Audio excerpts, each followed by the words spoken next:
Good morning. আজকে Republic day.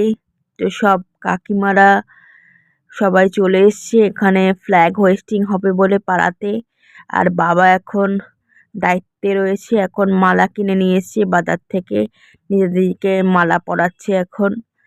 আমরা সবাই একসাথে ফ্ল্যাগ হোয়েস্টিং এর সময় দাঁড়িয়ে ওই মুহূর্তটার সাক্ষী থাকলাম। তারপরে সবাই ন্যাশনাল অ্যানথেম গাইলাম। তো মানে প্রাউড মোমেন্ট সেই সময়টা, জানো তো। তখন খুব মনটা না, খুব এনার্জিটা, বডির মধ্যে যে ভাইব্রেশনটা হয়, আলাদাই একটা অনুভূতি। সকলের আশা করি ওই মোমেন্টটাতে যখন আমরা জাতীয় সঙ্গীত গাই, তখন আলাদাই একটা অনুভূতি হয়। Good morning. একটা নতুন দিন শুরু হলো। আজকে 26শে জানুয়ারি। তো আমাদের এখানে পতাকা উত্তোলন হলো। তো ওখানে গেলাম আর কি, ছুটে ছুটে গেলাম জানো, কারণ দেরি হয়ে গেছে। ওই আমার ব্রেকফাস্ট করতে আজকে একটু দেরি হয়ে গেছিলো। তো তার মধ্যেই দেখছি পতাকা উত্তোলন শুরু হয়ে গেছে। আর তারপরে আমাদের এখানে সেই বিস্কুট ফিস্কুট সব বিতরণ হলো, লজেন্স বিস্কুট। বেশ ভালো লাগলো। আর এরপরে জয়ন্তবাবু খেলো, খেয়ে দেই দৌড়লো। আজকে তার নেমন্তন্ন বলতে ফিস্ট, 26শে জানুয়ারি ফিস্ট। তো সেই হিসেবে আমাদেরও করার কথা ছিল, কিন্তু আমি আর মেয়ে আবার বললো, না আমি এখন ফিস্ট করব না। হ্যাঁ, তো আজকে যেহেতু আর কি, আজকে বলছে যে না, বাবাই করুক ফিস্ট। অ্যাকচুয়ালি আমরা আসলে পাড়ার মধ্যেই, পাড়া থেকে একটু বাইরে আর কি। তো কিন্তু সবাইকে চেন না বলে ওই জন্য যেতে চাইলো, ওই জন্যে আর কি আজকে ফিস্ট হলো না। তো প্রজাতন্ত্র দিবসে সবাইকে আমার শুভেচ্ছা ভালোবাসা জানাচ্ছি। তো এখন রান্নাবান্না শুরু করিনি। এই মোটামুটি সকালের কাজকর্ম পর্ব শেষ করলাম। আর আজকে বিশেষ যেহেতু জয়ন্তবাবু নেই, আমাদের রান্না নেই। তো কারণ ওর জন্যই একটু রান্নাবান্না করতে হয়, সেই জন্য আমার মেয়ে আমার উপরে রেগে যায় জানো, বাবা থাকলে তুমি রান্না করো আর বাবা না থাকলে তুমি রান্না করো না। না, অ্যাকচুয়ালি তা না, আসলে আমরা মহিলারা খাই তো, আর আমার ভাইয়ের আবার সেরকম কোনো ব্যাপার নেই। আমি যা রান্না করবো তাই খাই। ওর একটু আলু ভাজা ভাত হলেই পরে ব্যাস হয়ে যায়।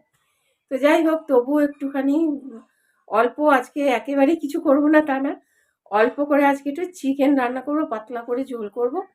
কারণ চিকেন রয়েছে, এই ফ্রিজের মধ্যেই রয়েছে, ছিল সেদিন আনা হয়েছিল, আর না করাই হয়নি।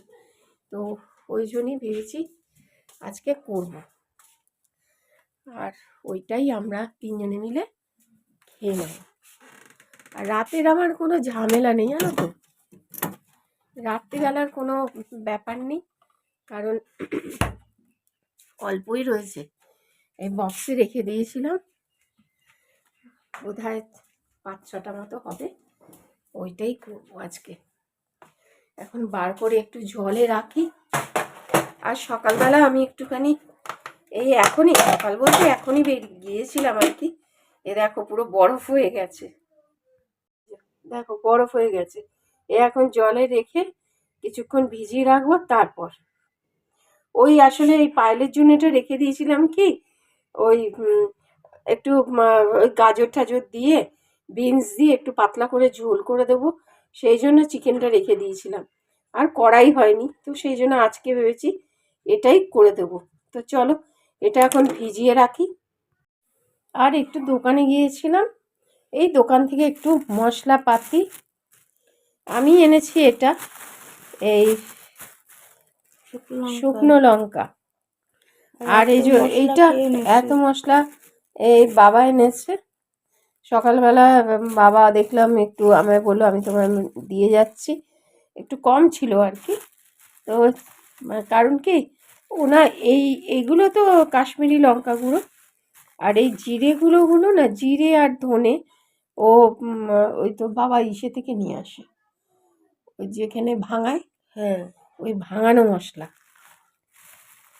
বুঝতে পেরেছি। এটা তো বোধহয়, এটা জিরে, এটা ধনে, এটা কি, এটা তো সর্ষে, সাদা সর্ষে, এটা কালো জিরে, এটা কালো সর্ষে, এটা কাশ্মীরি লঙ্কা গুঁড়ো আর এটা গোটা জিরে, বুঝতে পেরেছিস? এই যে এখন আর আমরা রাঁধুনি ফাধুনি খাই না রান্নায়। হ্যাঁ, অল্প করে দিই রাঁধুনি।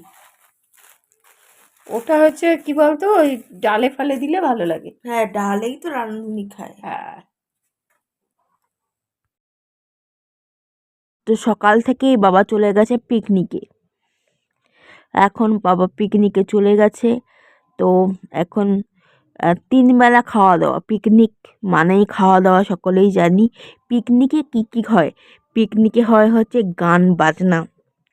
আর বাবা যেহেতু পিকনিকে আছে, তাই নাচ তো হবেই। বাবা টেনে টেনে নাচাবে সবাইকে। সেই ক্লিপিংগুলো পাবো হচ্ছে পরে। আর এখন সবাই ব্রেকফাস্ট করছে। ব্রেকফাস্ট থেকে পিকনিক শুরু। ব্রেকফাস্ট, লাঞ্চ, আবার ডিনারও রয়েছে। মানে রাত্রিবেলা খাওয়া দাওয়া করে বাবা ফিরবে বাড়িতে। তো আজকে সারাদিনই বাবা পিকনিকের ওখানে এনগেজ, আর আমি আর মা আজকে বাড়িতে। তো অনেকের ফ্যামিলিও করছে, আর লোক দিয়ে রান্না বান্নার ব্যবস্থা, আর খাওয়া দাওয়ার অনেক অ্যারেঞ্জমেন্ট। মাংসও হচ্ছে, মাছও হচ্ছে, আবার তোমার অনেক আইটেম খাওয়ার দাওয়ারের আর কি, মানে লম্বা লিস্ট। আর প্রায় 50 জনের উপরে লোক করছে পিকনিকটা। তো এখানে দেখতে পাচ্ছি বেগুন ভাজা, তরকারি, তারপরে এখানে মাংস, ডাল, এগুলো তো কমন আইটেম থাকবেই। তো ভাত, আর ব্রেকফাস্ট ছিল হচ্ছে লুচি আর ঘুগনি, একটা তরকারি আর কি। আর এখন খাচ্ছে হচ্ছে তোমার লাঞ্চে বসেছে। এখন সবাই সার্ভ করছে, আর মহিলারা বেশি সবাই খেতে বসেছে, বাচ্চারা আর মহিলারা আর কাকুরা সার্ভ করছে। আর বাচ্চারাও বেশ একা একাই খাচ্ছে দেখতে পাচ্ছি। গেলেই হতো, বাট এখন দেখে মনে হচ্ছে মিস করে গেলাম। আমি একটু আসলে দূরে পিকনিক করতে চাইছি, বাটানগরের বাইরে। এই পিকনিকটা বাটানগরের মধ্যেই হচ্ছে। তো সে কারণে আমি পিকনিকে আজকে অনেককেই আমি এখানে চিনি না বলে যাইনি আর কি পিকনিকটা করতে, সত্যি কথা বলতে। তো যাই হোক, আজকে বাড়িতেই কাটিয়ে দিলাম। তো এখানে নাচ গানও হচ্ছে, আবার অনেকে আম, বাবাকে আম, বলছে যে আম, এটা দেখা, আমাদেরকে ব্লগে দেখা বলছে আর কি। এখন অনেকেই জেনে গেছে যে আমরা ব্লগ করি, সে কারণে অনেকেই আমাদের বলে যে আমাদের দেখা ব্লগে, বা যারা আর কি কমফোর্টেবল আর কি। আর এটা হচ্ছে রান্নার ঠাকুর। তো এই হচ্ছে ব্যাপার। ইনি এনার সাথে সহযোগিতা করছে আরেকজন কাকু বা দাদা, যাই বলো না কেন। তো সবাই এখন খাওয়া দাওয়া করছে এক একজন। আর বাবার সাথে বাবা যখন ফিরবে তখন একেবারে জানা যাবে যে পিকনিকে কেমন আনন্দ করলো। কিন্তু পিকনিকের যা ভিডিও দেখতে পাচ্ছি, ভালোই আনন্দ করেছে মনে হচ্ছে, পিকনিকটা জমে গেছে। আর পিকনিকে যদি খেলাধুলা হয় তাহলে তো একদম জমে যাবে। আর শীতকালে পিকনিকে একটু গঙ্গার ধারে হবে, তাহলে না জমবে ব্যাপারটা, তাই না? গঙ্গার হাওয়া খেতে খেতে পিকনিক হবে, দৃশ্য দেখতে দেখতে পিকনিক হবে। তো যাই হোক, এখানেই ভিডিওটা এন্ড করছি আজকে। আশা করি তোমাদের ভিডিওটা দেখতে ভালো লাগলো, এবং কেমন লাগলো জানিও আমাদেরকে। টাটা। আরেকটা ভিডিও নিয়ে কালকে দেখা হবে। টাটা।